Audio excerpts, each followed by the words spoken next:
Police Department. Prince George's County joins communities from across this country in extending our most heartfelt condolences to the victims and the families of the victims in Aurora, Colorado. Our police department, in conjunction with the Prince George's County Public School System, and I'm joined here today by Mike Blow, retired Deputy Chief from the Police Department, who now serves as Director of Security for the Prince George's County School System, our Fire Department, and our Public Safety Communications, and routinely collaborating and drafting and revising policies that deal with active shooter scenarios that may occur in our jurisdiction. Today's mock training exercise has been scheduled for some time now, and we thought it was important, or it is important rather, on the heels of the tragedy in Colorado, to demonstrate to our community that we do have policies and procedures in place, and we do practice our tactics and our efforts in the event that tragedy visits our jurisdiction. Law enforcement agencies, public safety, police, fire, school systems across this country have policies and procedures in place to deal with active shooter scenarios. We do as well, and we practice those in these very active, elaborate, and involved mock training exercises that you see here today. I can take any questions. What's the importance of making it as real as possible? Talk us through what we were seeing there and the importance of that. Well, we have two academy classes out here, and the academy students are acting as students inside this high school. This active shooter scenario can be picked up and moved from a school to a shopping center, to a movie theater, to a doctor's office, to a community center. We just are using a school as a setting today. And as much as our SWAT team, our K-9, our conflict management team, and our patrol officers can operate under stress, even when that stress is in a mock scenario, it's important for them to know how they will act under stress. Because if we practice scenarios like this in a relatively sterile environment where no one's going to get hurt, and our patrol officers, our detectives, our SWAT officers, our K-9 officers know how they're expected to act in the event of a real emergency, chances are they'll act that way in the event of a real emergency. In the scenario that we saw here, Assistant Chief, what exactly did they do? You mentioned something around back, and then we saw them come around front. What exactly did they do? Major Pete Iliadis is the commander, E-L-I-A-D-I-S, is the commander of our Special Operations Division. He's here today with Captain Day. She's the commander of our Training and Education Division. They've developed this mock scenario. I'll ask Major Iliadis to share with you some of the generic tactics that were deployed here, but we won't be able to get into specifics in terms of our tactics. So, Before you go, Pat, sure. First of all,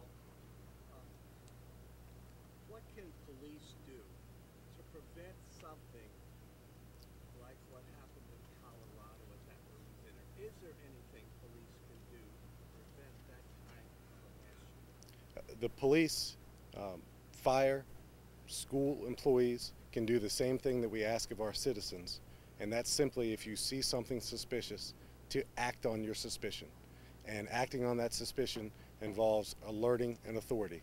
It could be by dialing 911, it could be by flagging down a responsible adult if you're a child, but chances are people see suspicious activity that is a precursor to acts of violence routinely, and people, just human nature, choose not to act on their suspicions for fear of being wrong.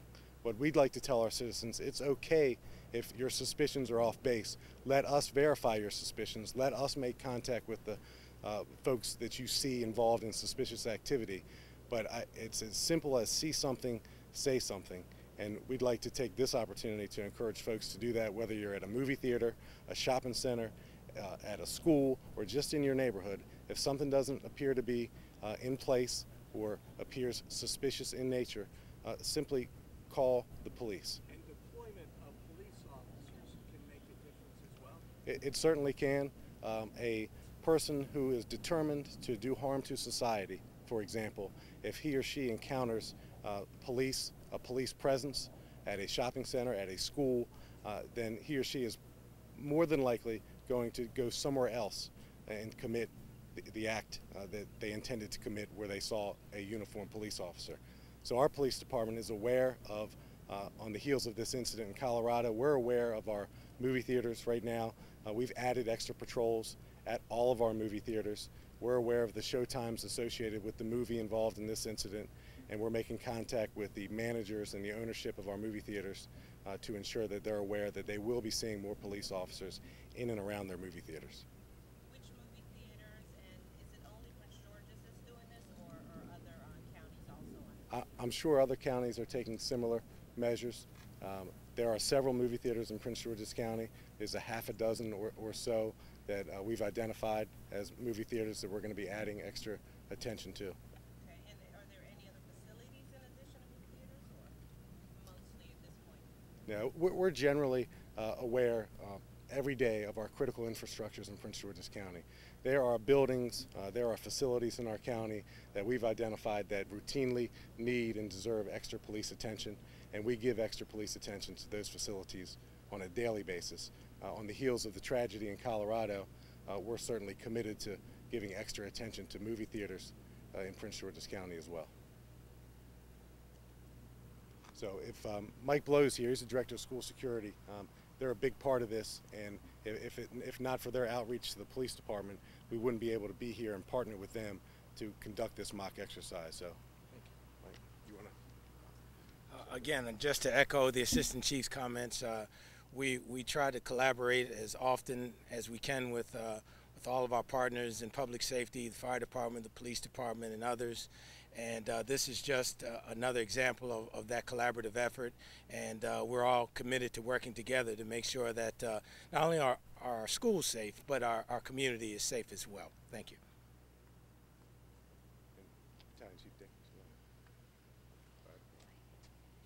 I'd like to thank the police department and the education for having us come and work with them from the fire department and fire EMS side of it. It was a great opportunity to take our mass casualty incident plan, put it into effect, and have our personnel become more familiar and better trained at responding to mass casualty incidents similar to this one. It's a great opportunity to work with the police and education to form a great partnership. It's really, can I ask you a question? Whenever you have a situation where you have, in the sense of mass casualty, where you might have, like they did in Aurora, victims, some dead, many injured, possibly an active shooter, it requires close coordination with fire and EMS, right? Tell us how that works. Well, the first thing that we try to do is keep our fire and EMS personnel at a very safe distance, and we allow the authorities to go in, secure the area so that it is safe for the fire and EMS personnel to come on in. Once we come in, we establish sectors and zones, safety zones, and we take and introduce collection points so that the victims can be taken to collection points. From there, we can take them to treatment centers and then determine how are we going to transport them to the various hospitals. And is it just the academy class, or do officers also regularly take part in this sort of exercise? From the fire and EMS department, this is the second one I think I have participated in. Now, when we do have academy classes in session, we do utilize them as well to assist in putting a mock demonstration on. As far as the fire and EMS department, we involve our officers, whether it be firefighters, to our paramedics, to the command staff, so that everyone is working together. Chief, I also wanted Say your to ask name, you ma'am, before you leave, for the record. Battalion Chief Denise Dickens. How do you spell Dickens? I'm sorry. Dickens. This is an all-day mock exercise. We started at about 8:30 this morning, and in an effort to make it as realistic as possible, we involved patrol officers. Patrol officers will be the first responders to any active shooter event.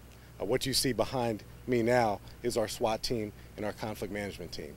They're coming, and they're always on the way, but the first folks that we asked that are going to be tasked to deal with a critical incident like this are our patrol officers. Our patrol officers in Prince George's County, much like patrol officers across the country, and a lot of this has been learned on the heels of the Virginia Tech tragedy. Our patrol officers are tasked with mitigating the threat.